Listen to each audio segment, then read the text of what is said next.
कांद्यावरील निर्यात बंदी उठवावी या मागणीसाठी नाशिकच्या सटाण्यामध्ये शेतकरी संघटनेच्या नेतृत्वाखाली संतप्त शेतकऱ्यांनी कृषी उत्पन्न बाजार समितीच्या मुख्य प्रवेशद्वारासमोर मालेगाव रस्त्यावर रास्ता रोको करण्यात आला।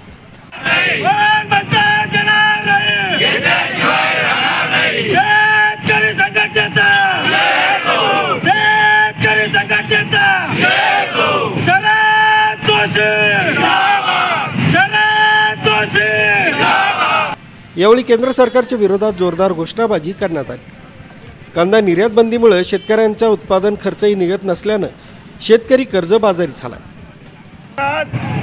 माझा शेतकरी भाऊ आत्महत्या करीत आहे, याला कारण माझ्या शेतकरी भावांनो एकजुटीने या। खरं पाहिलं असता ज्या वेळेला मालाचा भाव वाढतो त्या वेळेला आहे शासन करते निर्यात बंदी आणतात, आणि ज्या वेळेला भाव कोसळतो त्यावेळेला का चालू भाव वाढत नाही। खरं पाहिलं असता खरं सांगतो माझ्या शेतकरी भावांनो, आपण एकीने नाही, सर्व जाती धर्माचे भाऊ शेती करतात, पण एकीचा अभाव आहे। माझी ते शासनकर्त्या विनंती आहे, तुम्ही काय आमच्या कष्टकरी शेतकऱ्यांवरती अन्याय करता आणि फक्त शेतकरी भावांनो आपली एकी नाही म्हणून हे करतात। जर का आपण सर्व एकीने आलो रस्त्यावर सुद्धा मावणार नाही आणि यांना मागच्या दाराने सुद्धा त्यांच्या घरातून बाहेर निघता येणार नाही। फक्त माझ्या शेतकरी भावांनो फक्त एकी करा आणि वारंवार हे जो आपल्यावरती अन्याय करतात यांच्या पापाचं काय आपल्याकडे घेणं देणं। शेतकरी लोकांना न्याय मागण्याची पाळी येत असेल तर याच्यासारखी लाजिरवाणी गोष्ट या भारत देशात राहू शकत नाही। 140 कोटी जनतेचा पोट भरण्याचा मक्तेदारी फक्त शेतकऱ्यांनीच घेतली आहे का, हा मला या केंद्र सरकारला प्रश्न विचारायचा वारंवार वाटत आहे। ज्याने त्यावेळेस कांद्याला, कापसाला, तुरीला असे भाव मिळत असताना या सरकारने वारंवार बंदी करावी आणि शेतकऱ्यांच्या पोटावर मानगुटावर पाय द्यावा, हेच का या शेतकऱ्याच्या बाबतीत या केंद्र सरकारचं धोरण आहे का? हे भारत देशात राहत नाही का? हे भारत देशाचे नागरिक नाहीत का?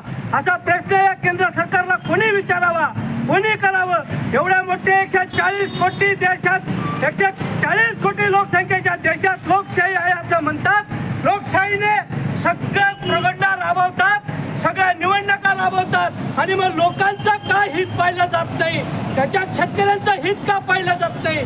शेतकरीच कसा वारंवार यांना दळण्यासाठी मिळत आहे।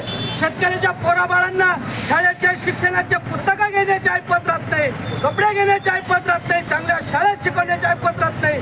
हा असा मोठा अन्याय शेतकऱ्यांनाच का घडतो असं मला या देशातल्या पंतप्रधानांना विचारण्याची आज गरज पडत आहे।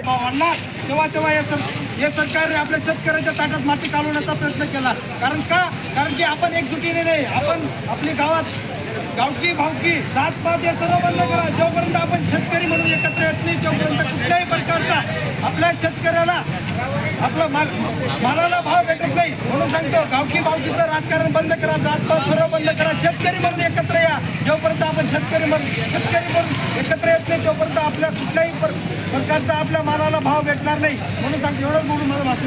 पंतप्रधान नाशिकला कांदा प्रश्नावर काहीही बोलले नाही। उलट दौऱ्याच्या वेळी शेतकरी संघटनेच्या पदाधिकाऱ्यांना नजरकैदेत ठेवण्यात आलं। यामुळे शेतकऱ्यांमध्ये तीव्र संताप आहे। कांद्याची निर्यात बंदी तातडीने उठवावी, अन्यथा तीव्र आंदोलन छेडण्याचा इशारा यावेळी आंदोलकांनी दिला। न्यूज ब्युरो, कसमाते अपडेट, सटाणा।